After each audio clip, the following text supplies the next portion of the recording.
All right, we will begin this show with an apology. First to you, Sergio Mora, and also to the podcast audience for the lateness in this episode. Posting, Sergio and I recorded the show on Sunday morning in Las Vegas from the hotel. It was all good to go. Sent the files to my producer, sent the video for YouTube, and then found out later in the day that the recorder busted, that the audio recording did not work for the show. So we had to scrap the entire episode and re-record this whole thing on the road. Sergio is back in Los Angeles. I'm at an undisclosed location on another assignment far, far away. But I appreciate you, Sergio, for, being two-take snake on this episode. Two-take snake is not the way I like to do anything in life. I'm one-take snake because the first time is when the creative genius and impromptu wit comes out. The second time around, then I'm just like a normal blue-collar guy like you, and then it doesn't come out as exciting. But listen, I appreciate the apology because I know how hard it is for you to admit that you're wrong, but can you please also apologize to a producer by name? I am not apologizing to our producer, Lightning. Adam Gracia, our producer, also known as Lightning for his speed at getting up the show on a regular basis. To apologize, man. You're one of these guys that hates to admit they're wrong. Hey, listen, you're not often wrong, and I give you credit for that. But when you are wrong, you better go on an apology tour because there's a lot of guys that work under you. There's nobody that works under me. And you're not treating them right, Mannix, all right? So I'm just letting you know.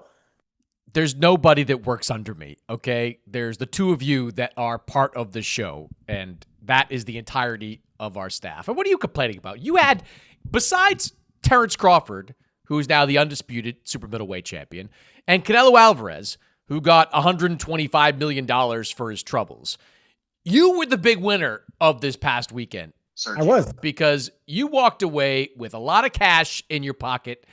As you flash it on the screen right now, you were on a heater from Wednesday when you got there to Sunday when you left. You have nothing to complain about at the moment. I was a heater, man. Listen, I was the Terence Crawford of roulette tables. I couldn't lose. I had it all figured out, man. I could just see the numbers before they pop out. And I said, let me try to take my luck on craps. And you guys saw me on the craps. Couldn't lose there. I bet on Crawford and I bet on the draw. I was crossing my fingers for that draw. It would have paid a lot more. But either way, I couldn't lose, man. I came home, pocket full of money, joyful, ready to pod, baby. Ready for you to eat crow, Chris Mannix. Time for you to eat some crow, man. So let's get this started. All right, we're going to get into it, of course. On this episode, we're going to talk all about the Canelo-Terence Crawford fight. A lot of other things happened this week. We got the Inoue win over MJ Akhmadaliev. Certainly some other news out there as well. But we're going to focus exclusively on Canelo and Crawford, get into the other stuff a little bit later in the week. But we do, Sergio, have to begin on a bit of a somber note. On Sunday, it was revealed that Ricky Hatton, the former two-division world champion, super popular fighter over in the UK, he was found dead in his home, passed away at the age of 46. We don't know the circumstances as of yet around his passing, but certainly the end of an icon in Ricky Hatton, boxing Hall of Famer, and like I said, a guy with the kind of passionate fan base that very few fighters in boxing have. We saw one with Canelo Alvarez in Vegas over the weekend. Ricky Hatton, if you go back to the Mayweather fight, the Pacquiao fight, all the fights in between, he had fans that supported him. He had fans that will travel. I know you had a relationship with Ricky over the years. What are some of your best memories of your time with Ricky Hatton? Man, if I tell you my best memories with Ricky Hatton, they're all laughter involved with drinking and laughing some more. Ricky Hatton was larger than life, man. And yeah, you're right. He brought waves of fan from the UK. I'd never seen this before. Americans had never seen this type of excitement in boxing events. They would bring their drums. They would bring their chants. They would bring their celebrities. Of course, most of us would only recognize certain faces, but I'll be rubbing shoulders with David Beckham and the singers from Oasis, and Ricky Hatton just treated everyone the same, whether you were having a pint with him at the bar and you're a stranger, or you're what's his name, Liam Gallagher from Oasis. This man was amazing. Ricky Hatton was amazing, but just like a lot of men in the limelight that come from nothing, they have their demons, their vices, and sometimes those demons and vices overwhelm, and they have to start over. And Ricky Hatton, like Tyson Fury and many other athletes, they admitted to their mental struggles and their issues outside the ring. So I don't know if demons caught up to him, vices caught up to him, health caught up to him. I have no idea, but we're gonna miss Ricky Hatton, man. He was an incredible fighter, and even in his losses, we Americans, watching it, because I watch those fights live, we still had to applaud this man. He just incredible heart. Yeah, one of the first fights that I covered was the Mayweather Hatton fight, which was at the MGM Grand in Las Vegas, and I was blown away by how many British fans not only came over for the fight, but were there from the very beginning of fight week. The legendary story, as it goes in Vegas, is that the Brits actually drank the MGM out of beer. It's true. That they drank the MGM out of beer because they were there, they were up early, they were up late, they were singing that ridiculous song, There's Only One Ricky Hatton to the Winter Wonderland. He inspired a crowd in a way that very few fighters in any parts of the world actually inspired. We know he was training for something of a quasi comeback fight that was scheduled to happen before the end of the year. But it's just really sad that Ricky's no longer with us, because as you've seen on social media, everyone that knew him, every life that he touched, it was almost always done in a positive way. He just had a very profound impact on a lot of people. So we wish the best to Ricky's family, friends, and everybody that ever knew him. Okay, let's talk about what we saw on Saturday. Canelo Alvarez, Terence Crawford, undisputed super middleweight championship. And Terence Crawford is the man that came out the winner. I'm going to let you go first on this one because you nailed it.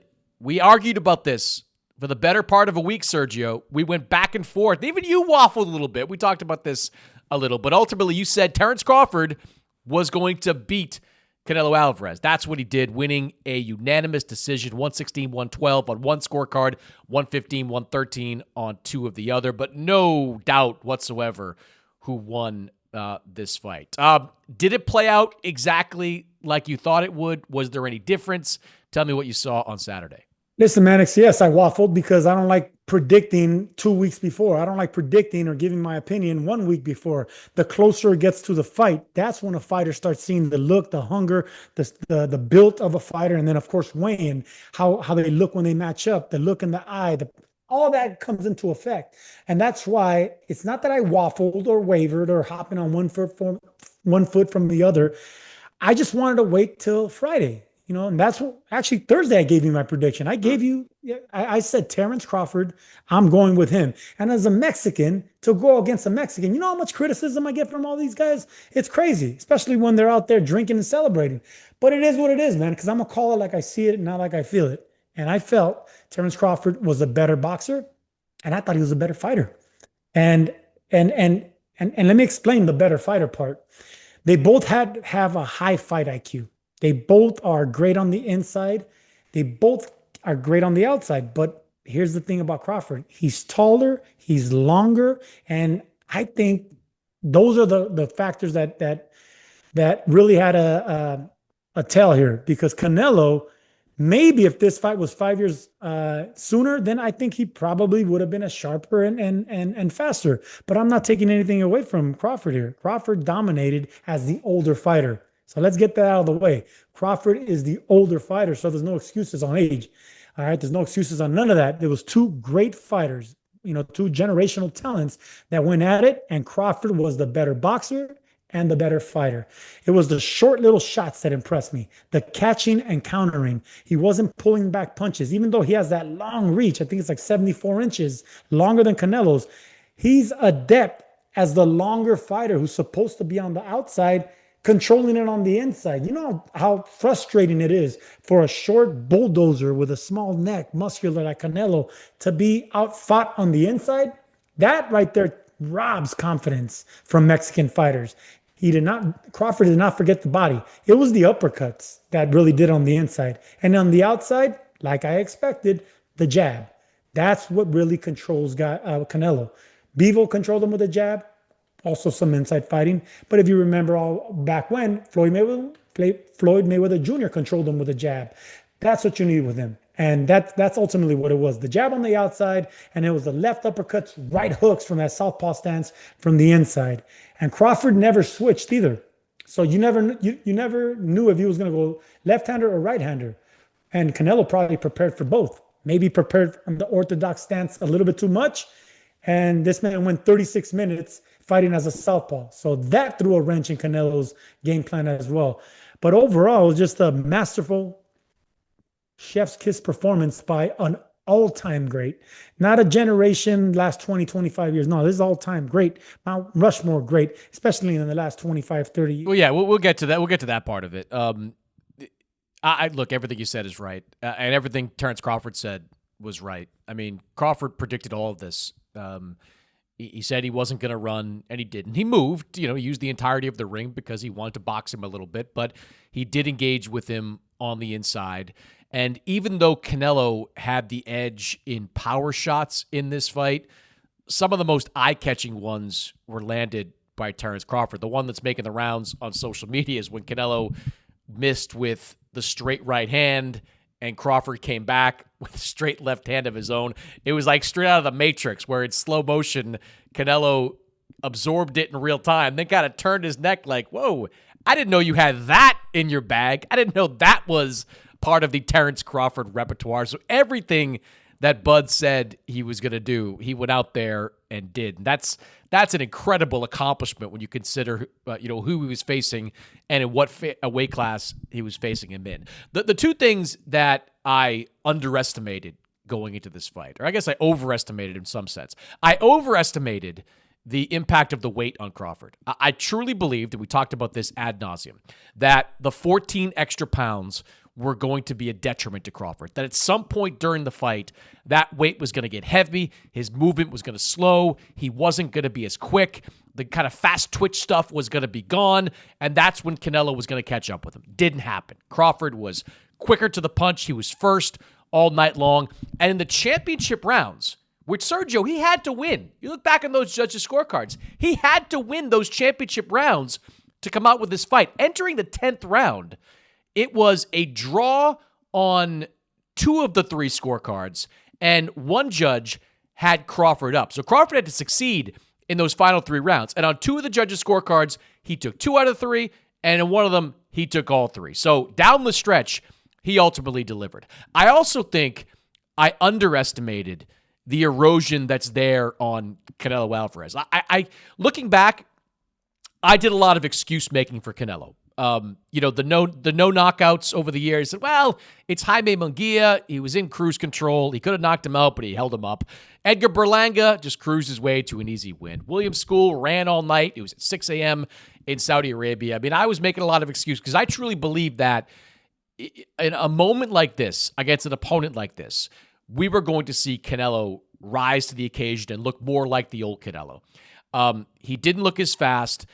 His inability to put together combinations is a problem for him now. He's very much a load up and one-shot type of guy. Crawford keyed on that all night long. And he just didn't have it like he used to. So, and then look, that, like you said, that takes nothing away from Crawford, but I think I underestimated just how much Canelo had lost off his fastball going into that fight.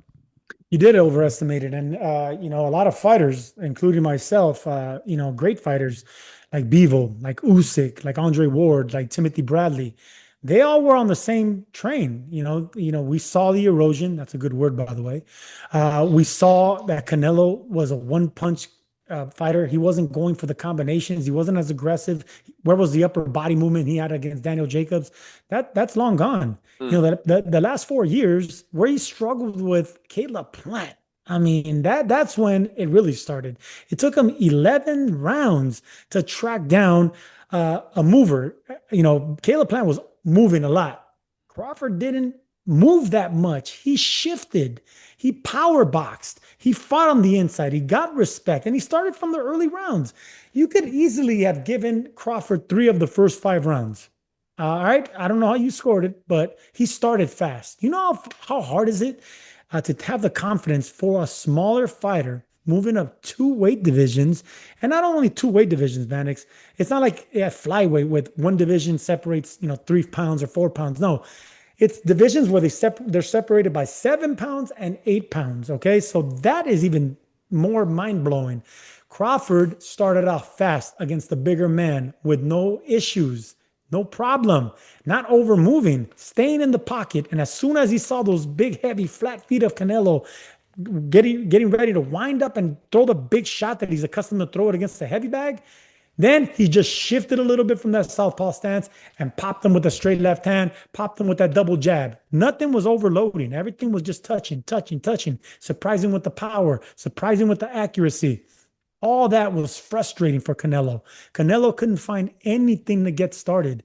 And those scorecards that you talk about, they're ridiculous. And like we say it pretty much every big fight, someone should be investigated. No. I mean, I had it 115, 113 as well. No. All I'm saying is one guy had a 117. Which one was the 116, 112? How? Or whatever it was. That was for Crawford, though.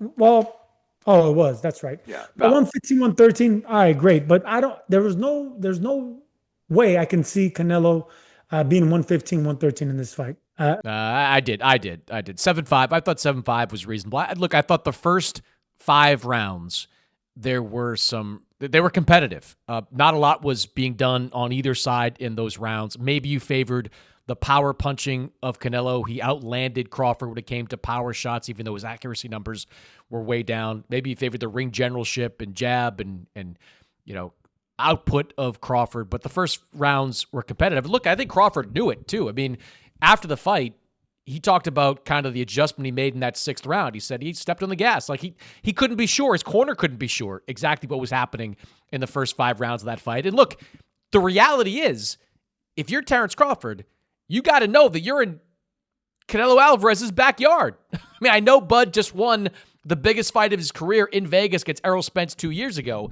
but Vegas is Caneloville, right? That's Canelo Vegas there. 65 of the 70+ thousand fans there were there for Canelo Alvarez. He couldn't take any chances, and I like that about Bud too. Like 6th round is when he really started to put his punches together and become more of a front foot type of fighter and be aggressive and make sure he wasn't leaving any doubt to the judges throughout the course of this round. So I thought that was of the adjustments that he made in this fight, I thought that was a big one there. All of this, Sergio, when it was said and done, made me wonder, like, what has Bud left on the table because of the boxing politics that have denied him certain matchups over the years. This is something else that he brought up, during the post-fight press conference where he said, look, I've been telling y'all, this is what I'm capable of. This is what I can do.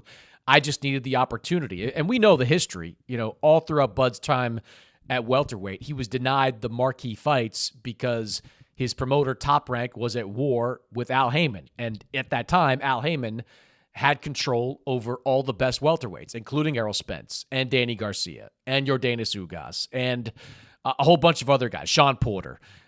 He couldn't get those opportunities. Top Rank wouldn't put him anywhere near Manny Pacquiao during those years, for good reason probably, because he probably would have beaten up Pacquiao in the same way beat up Spence and later Canelo. It just made me wonder, we'll get to where Crawford ranks among this generation's great fighters, but if Crawford had the chances that Spence had during his time at welterweight, or if he had somebody at 140 pounds that was interesting besides, Julius Ndongo, we might be having an entirely different conversation about Crawford right now. Like I told you a couple of podcasts ago, you need to stop saying y'all, Boston boy. I was quoting Bud. You don't have that vernacular, so don't be quoting people like Bud or any Mexicans. All right, you got it, Vato? I'll do the Um, I'll do my best. Look, man, when it comes to Bud Crawford, when you're that damn good, when you're that damn dangerous, especially from the southpaw, then you could throw him with all the list of incredible names, incredible champions, southpaws that were avoided for a long time by great fighters.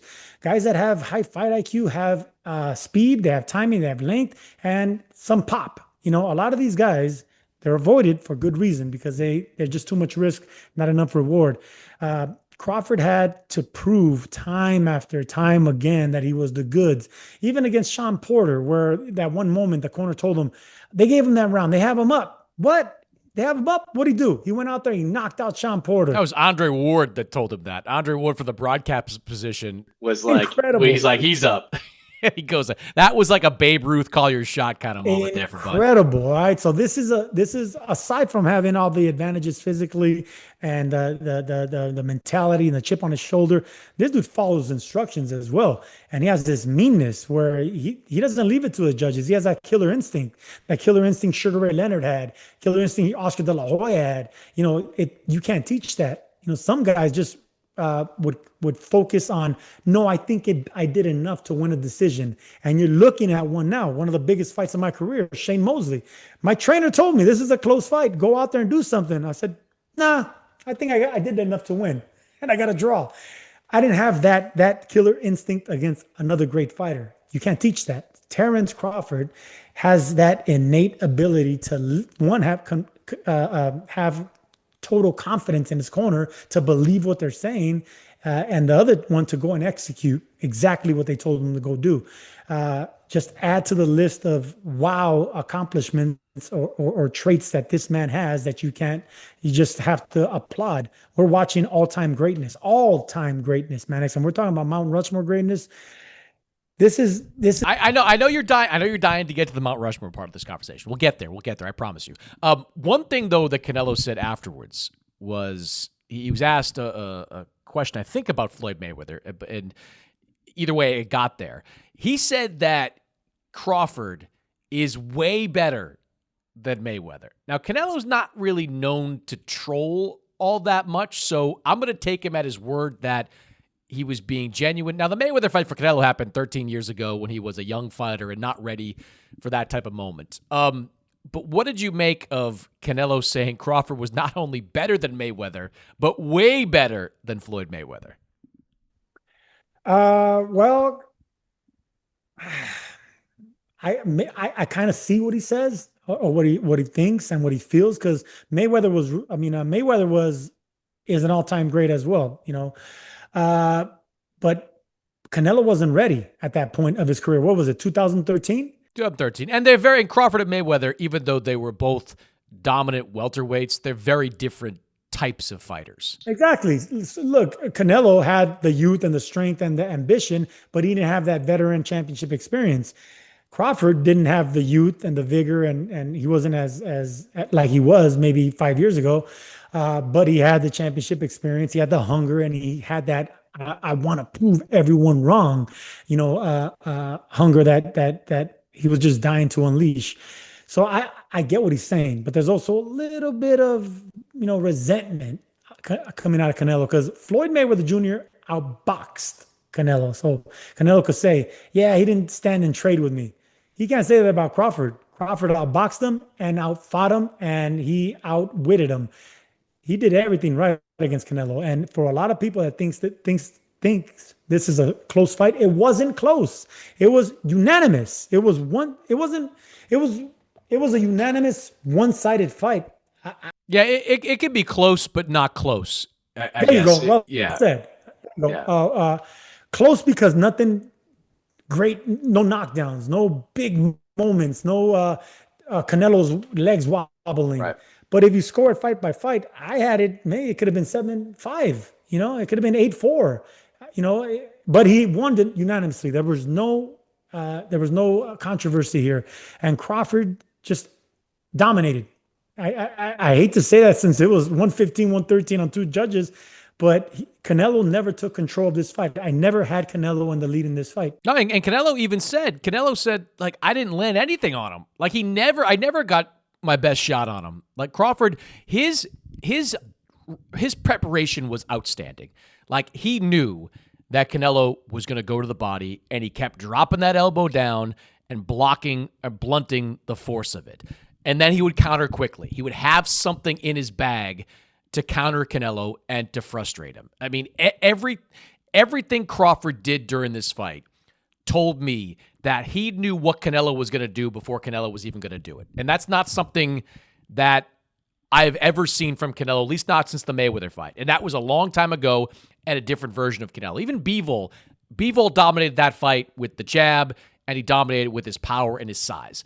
Crawford dominated with skills, man. Like, yeah, he had that dog in him, and he took the fight to him, but his understanding of where Canelo was going to go and what Canelo was going to try to do. You saw Canelo trying a whole bunch of different things. Like, the final 4 rounds of the fight, Canelo, like, busted out of the old bag of tricks that corkscrew overhand right that dropped Jermell Charlo 2 years ago. Like, he was trying everything to get a hold of Crawford, but nothing seemed to be working for Canelo. I think that's a testament to the preparation, the work that Terence Crawford put in. Do you want to see a rematch of this fight? No, because it was as a fighter, as a former champion, if the first time he handled Canelo so easily, the second time is going to be even easier.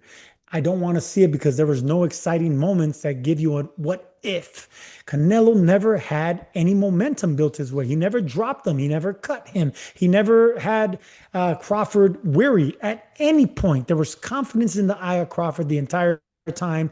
There was long range pot shotting, and there was close range catching and countering.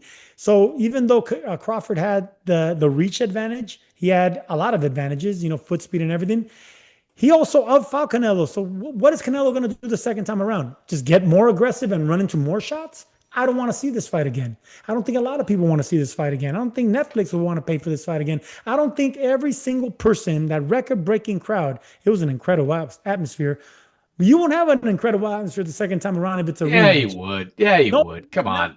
It'll have to be at a smaller arena because people already saw Canelo get dominated by the better fighter, and the better fighter will do it again, even easier and with more confidence. Yeah, but you hold on. You keep saying this. Hold up. Canelo, see, this is the thing about Canelo. He sometimes relies on the environment, the hostile crowd, to also help him win this fight, not only with the judges, but with the opponent. Crawford even handled that. You can't prepare for that magnitude, the roar of the crowd, the lights, everyone booing you. You can't prepare for that. Crawford was ready for that. Even his ring entrance, when he came in with that guitar case, it was, that's one of my all-time favorite entrances. Desperado. Yeah, it's an homage to Desperado. Yeah. Actually, it was Mariachi. That was part 1. Desperado was part 2. That right there, it was me against the world. That was his mentality. Me against all these Mexicans. Me against Canelo in Las Vegas. Me against Canelo and the judges that he probably has in his pocket. Me against everyone, and Bud shut everyone up. And you think? Yeah, but hold on. Canelo's going to be able to do it the second time around? I don't know. I don't think it's an open and shut case as you do. Let me put it to you this way. After Canelo Golovkin won, which finished in a draw, which most people thought Golovkin won. Like, there was widely viewed as a robbery in Las Vegas. That Canelo, that was one of the first times, not the first time, but one of the first times everybody said, well, Canelo is a Las Vegas house fighter. After Canelo Golovkin won, did you think Canelo was going to win the rematch? Yes. No, you didn't. You're a liar. You didn't think he was going to win the rematch. After Canelo Golovkin won, which in between came the Canelo positive drug test, you thought Canelo was going to win the rematch against Gennady Golovkin. I was there at the first fight, and watching it live, I had Canelo winning. Then when I went back and my trainer was telling me, you're crazy, Golovkin's jab was a key. It was a power jab. Then I watched it on tape, and I was wrong.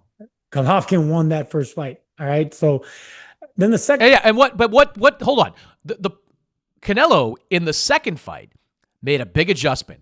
Instead of letting Golovkin dictate the pace of the fight, he took the fight to Golovkin. He backed him up. All that talk that Golovkin and Abel Sanchez did during fight week, saying fight like a Mexican, he did. He fought like a Mexican. He stepped to Golovkin. He stepped to the boogeyman at 160, and he won that fight fair and square. It's a different set of circumstances, but just this past weekend, Paddy Donovan, Lewis Crocker, Both you and I were like, Donovan, easy. Donovan, knockout. Lewis Crocker goes out, fights a completely different fight they did the first time around, flusters Paddy Donovan, knocks him down 2 times, and wins the welterweight championship. My point is that Canelo is an incredibly smart fighter. Eddie Reynoso is an incredibly smart trainer.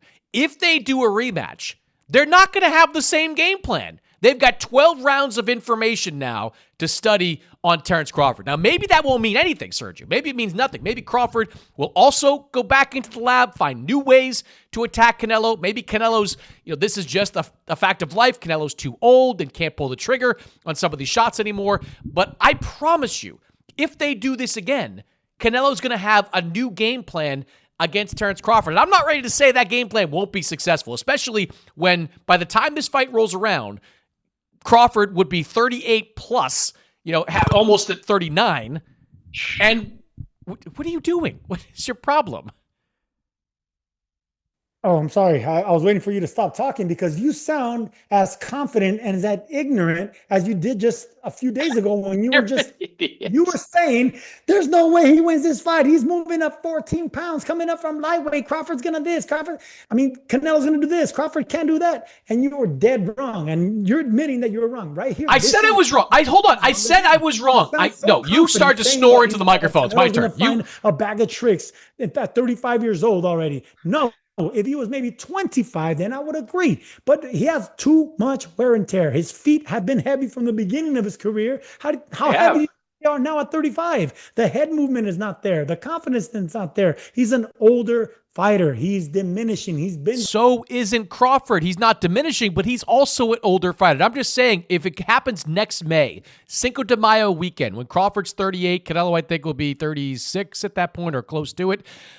There's a lot of variables that are out there that can make that fight more interesting than you seem to think it is. I can't believe you're so dismissive of Canelo's chances of making adjustments, of doing things differently, because he's made adjustments all throughout the course of his career. He made adjustments after that Golovkin fight. He made adjustments when he first started to fade. Remember the Jacob stuff that you were talking about? All the head movement, that's what defined him defensively. Later in his career, he was parrying more. He was walking through some of those shots and not being anywhere near as elusive. I just think if they did it again, there's going to be significant adjustments that Canelo's going to make that are probably going to make him more competitive in that fight. Granted, I'm not picking him to win. I wouldn't pick him to win after that performance on Saturday. But the idea that this is like, why bother because it's going to be the same thing all over again is ridiculous. Because, Sergio, tell me now, if you don't want to see Canelo Crawford 2, who the hell do you want to see them in against?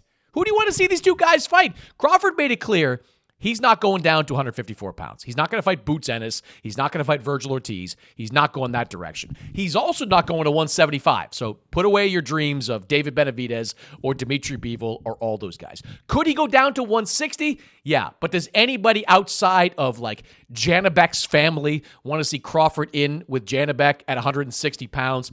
Unlikely. So unless you have a better option for Crawford, who says he's not retiring, he's not done with boxing, nor should he be. He's just starting to get some of the paydays that he's been looking for. Unless you have a better option, don't poo-poo the rematch between Crawford and Canelo. I do have a better option, Chris Eubank Jr. All right, because Canelo's always wanted to fight in the UK, and this is Crawford I'm talking about. Crawford, I'm talking Crawford here. You said Canelo. Crawford. Crawford, he's not going to be going down lower than 160. So I think Crawford could pick up a strap against an older champion right now, Erislandy Lara. Oh, yeah, that's a super fight. That's huge. To become a 6th division world champion? Huge fight. Come on, man. Huge fight. I think you got to Amazing fight. Please, can I get my tickets now? Can I buy them now? Where do I buy them? Where can I put my money down to buy Crawford Erislandy Lara tickets? If you Terence Crawford, that $50 million that he make, he's never going to make that again. He wouldn't a rematch. He still probably won't. Well, maybe the rematch, yeah. But people are really going to pay for that rematch? I think somebody would. Look, I think Canelo really going to put up all that money. He put out another $100 million to pay Canelo, $50 million to play. No, I'm sure there are going to be. I'm not sure of anything. No, but look, Canelo has, by all reporting, 2 fights left on his deal with the Saudis. Crawford is part of a long-term agreement with the Saudis. So these guys are going to get fights, and they're going to get huge paydays for it. If you're going to sit there and tell me that Crawford-Erislandy Lara is more interesting than a Crawford-Canelo rematch, go to bed. Go to bed and stop talking about boxing. I didn't say more interesting. I said it makes more sense to pick up another championship and who be cares? Known Why does as he's forever known? He is a world champion. Who gives a damn? He is a 3-time undisputed champion, 4-belt era. No man has ever done that. That's legacy. He doesn't need a legacy. Mannix, you're going to be in the company of Thomas Hearns, Sugar Ray Leonard, Floyd Mayweather Jr., Pacquiao, and Bud Crawford. It's already Come in that on. company. And that's what you want in the history books as well. The names that you're associated with. Bud Crawford right now is incredible. Yes, in the 4-belt era, three-time undisputed. Incredible. Yes. But what are the names that you could attach those to? You have Errol Spence Jr. with an asterisk because of the car accident. And now Canelo at 35 years old with he fought an older Canelo, but still undisputed. Yeah. I just think accolades and building that resume is going to look better in the long run. He's already a Hall of Famer, but now we're talking about all-time great. Forget the last 20 years or forget this era great. All-time great. Roberto Duran great. I'm talking about Hank Armstrong great. I'm talking about Ali great. Sugar Ray Robinson great. That's where Terence Crawford is headed if he continue building his resume and picking up championships in different divisions. Terence Crawford would put the kind of beating on Erislandy Lara that Erislandy Lara would never forget. Never. Erislandy Lara is not the Erislandy Lara that fought Canelo back in 2014. He is a pocket fighter now, a guy that wants to bang it out, and maybe it would be entertaining, but I don't know who's putting up real cash for that fight, and I don't think it matters one bit if Canelo collects a belt at 160 pounds. I want to see the rematch because I want to see if Canelo, every time Canelo has lost or looked bad, he has come back and looked magnificent. Yes, it's different now, but he lost to Floyd Mayweather, and then he came back, it was 1 fight or 2 fights later, and beat Erislandy Lara in what was the signature win at that time of his career. He had the draw against Golovkin, and then he came back and beat Golovkin. Against Dimitri Bivol, he bounced back and looked good over the next 3 years. Let's see what he's got. Let's see if the old man has one more run left in him. If he can summon the greatness once again. I think that's worth the price of a ticket. That's worth the price of a Netflix account, of a pay-per-view, whatever it may be. I want to see these two guys run it back one more time. All right, let's get to your preferred topic here, which is the Mount Rushmore of boxing. I think, look, he's not on the Mount Rushmore of all-time boxers. I'm not going to do that yet. There's a lot of greats that go back to the 1930s that you could put on the Mount Rushmore. Sugar Ray Robinson's on the Mount Rushmore. Muhammad Ali's on the Mount Rushmore. But of the 21st century, and this is a conversation you and I had last week, he is certainly right there in the conversation. So you and I did our Mount Rushmores of the 21st century last week. Give me your 4 now. Give me the 4 guys that belong on that Mount Rushmore after Terence Crawford beat Canelo Alvarez. Starting what year? Because they were starting from 2000. We're doing this again. This is like having a production meeting during the middle of the show. It's the career that they had. Their careers could have started. Their careers could have started in the 90s. I don't want to be hated by these longtime old writers that, just because they're a little bit older than me and they've been, writing for a lot longer. I don't write, but still, you don't they think they know more because they're older. When you do, it's awful. Say the year where I could say, oh, no, this is my generation. Who had the best careers in the 2000s. Their career could have started in the 90s like Mayweather did and like Pacquiao did. There you go. Thank you. Mayweather Jr., Pacquiao, Usyk, Terence Crawford. Yeah. I actually agree with you. After all that, Mayweather, Pacquiao, locks because of what they did. Where's my mic? I want to drop it. Where's my mic? Usyk, no doubt, undisputed at cruiserweight, undisputed at heavyweight. That goes beyond any argument. And I said last week, if Crawford beats Canelo, he would bump Andre Ward off of my Mount Rushmore. And I think he just did. I think he knocks Ward off that spot. So those are the 4 best of the 21st century. 2 more quick ones for you. The pound-for-pound lists are going to come out this week. I'm going to do one of my own at some point for Sports Illustrated. After that win, who is number 1 pound for pound on the Sergio Mora list? Bud Crawford. Even though he only had one big fight, sometimes that one big fight matters because that one big fight generated so much interest. That one big fight generated so much money, and all eyes on them. I mean, the moment matters, not just the accolades, not just the names, not just the hardware they bring to the table, but the moment, man. You saw how electric it was at that football stadium, Raiders Stadium, man. It was electric from the floor seats to the rafters. So that you have to take in accountability. We were there at the Usyk Fury championship. Yes, all the belts were on the line. Yes, it was also greatness because it's heavyweight. We want that, but it wasn't the same thing. And, God bless Noah in a way for what he's doing. He's an international star, but the little guys never get the attention that the big guys do. Terence Crawford, with one fight, he eliminates all doubt, in my opinion. And if you ask a lot of people that are commentators and boxers, Bud Crawford, what he did was incredible. He's your pound for pound number one. Now you guys could dispute number two. Well, I don't think there's a dispute at number two if there is one. And I still have Usyk as my number one pound for pound. Everything you said about Crawford is right. What he did is incredible. But Usyk in 2024 had back-to-back wins over Tyson Fury, who, before he fought Usyk, was considered this behemoth at heavyweight. Yeah, after the 2 knockout wins over Deontay Wilder, the run that he had been on, Usyk goes out and beats him once the first time, beats him even cleaner the second time. Then, let's not forget, Usyk destroys Daniel Dubois just a couple of months ago. All those wins have an asterisk. That's the reason I have to take away from them. They weren't undefeated. Like Tyson Fury was undefeated at the time. He was, but he had those physical wars with Wilder. He was dropped. He was cut.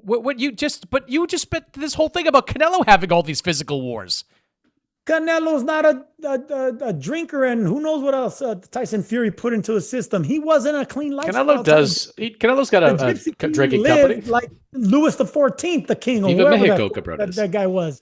All I'm saying is he didn't live the Canelo lifestyle. So Tyson Fury's not an all-time great. Deontay Wilder's not an all-time great. Okay, but Usyk, all right, fine. But Usyk, hold on. Usyk was already criticized as being a quitter. These guys aren't the 90s. He's criticized for being a quitter because Usyk made him one. Usyk made him one. Come on, like that was part of the criticism. When There's asterisks to all those because they were heavy. Oh my God, you think there are asterisks to the accomplishments of Alexander Usyk being a two-time Tyson Fury and the guys that Usyk beat? Those are the ones I'm putting asterisks on. Well, that by extension puts an asterisk on Usyk, that you're diminishing those accomplishments. Anthony Joshua, 2 wins over him, clean. Dubois, 2 wins over him. I mean, but like Canelo's been beaten.